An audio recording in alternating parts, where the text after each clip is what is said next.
长大的过程中，我们发现朋友越来越少，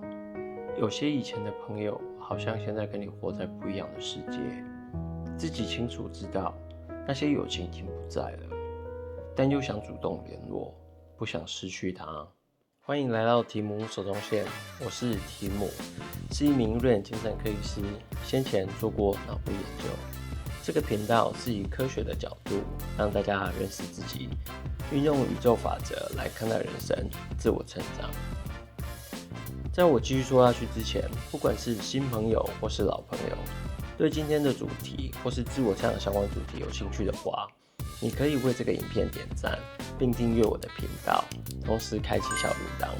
让我们一起在人生的旅途上成为更好的自己。今天我们要来探讨，不要害怕任何关系的破裂，因为这只是成长的一部分，特别是以下3种状况。影片的最后，我们也会讲到该如何吸引到高能量的朋友。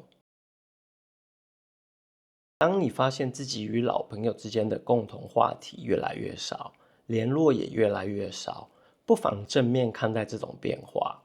这代表着你们都在成长，只是方向不同。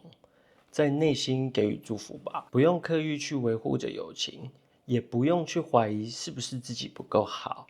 这就是人生原本的样子。况且，如果是双方都互相珍惜的友情，也不会因为方向的不同而走散。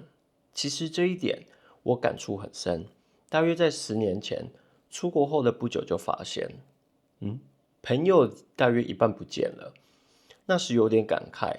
环境的不同真的会造成友情生疏。随着时间的推移，有时也会感觉到好像跟一些朋友的维度不同了。也不是说谁的维度比较好，就只是因为想要的人生不同，所以每个人的成长方向不同。到现在还真的维持很好，任何时候有需要帮助都会伸出援手的那种老朋友，大概剩下10%吧。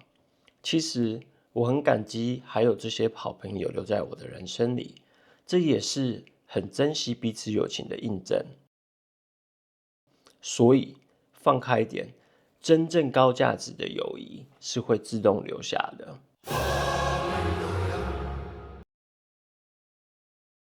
友情是一种双向交流、能量交换，而不是单方面的给予。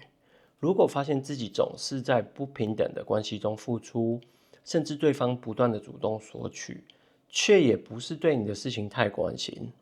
那么就是时候重新评估这段关系的价值了。曾经有一个朋友，每次要约出来，他都会说没钱，甚至要我们帮他出钱才会出现。我们之中还真的有人因为不好意思拒绝会帮他出，但1-2年后，可想而知，大家也就疏远他了。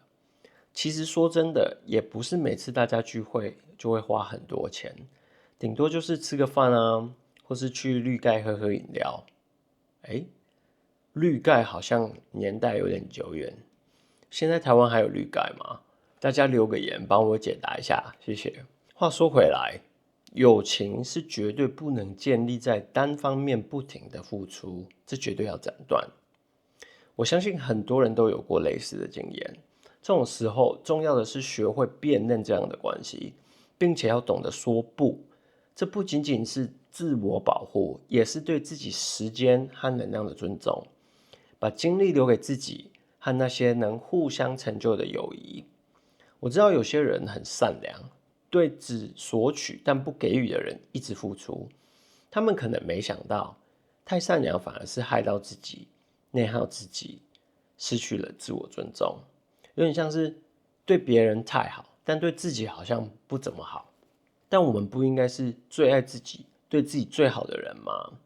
这个我觉得是可以好好思考一下的。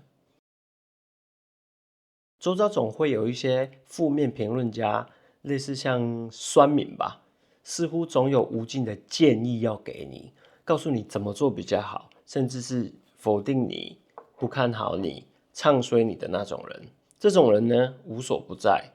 我们每个人一定都有遇过。面对他们，最好的自我保护就是微笑回应，并在内心提醒自己，不需要关注在这种负面评论上。同时远离这类人。在这种时候，如果你去跟对方争论，不只是吸收对方的能量，也把自己的能量交换出去，那对你的心情的影响就大了。保持自己的信念和内心平静，专注于真正重要的人和事，才是对付这种情况的最好方法。负面的声音有时会让我们怀疑自己，但重要的是要记得，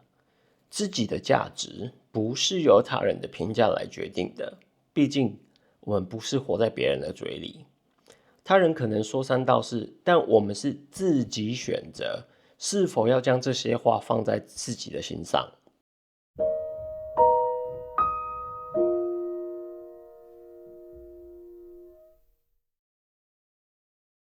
因为害怕关系的破裂而紧抓的那些事实上已经失去的友情或爱情而不放下，会造成我们的内心更混乱，反而不能专注的走在自己人生的道路上。今天提到的人际关系压力、不好意思拒绝他人要求、缺乏自我照顾，都是常见的内耗原因。这些都在先前如何停止内耗的影片中提过，有兴趣的朋友可以点击右上角链接去看看。面对那些已尽的缘分，我们是该接受，并在内心送上祝福。一切都是成长的养分，回归自我，学会跟自己独处，把自己跟自己的关系处理好，爱自己，找到内心的平静。这样，当你跟世界互动时，你就会带着满满的能量，而这种能量是吸引高价值朋友的关键。为自己而活，不是自私，而是自尊。当你学会了真正的自爱，你就不会再被那些耗费你能量的关系所困扰，反而你会发现，你为自己建立了一个充满爱、支持和理解的社交圈。如果你喜欢这个影片的话，记得点个赞，把影片收藏起来，并留言让我们知道你从这个影片中得到什么心得。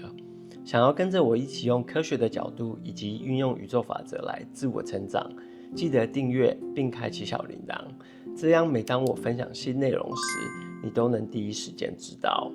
那有想要题目跟大家一起探讨什么样的主题，也欢迎在下面留言。谢谢大家的收看，期待在下一个影片中跟你们见面。祝大家在人生的旅途上都能不断的学习，成为更好的自己。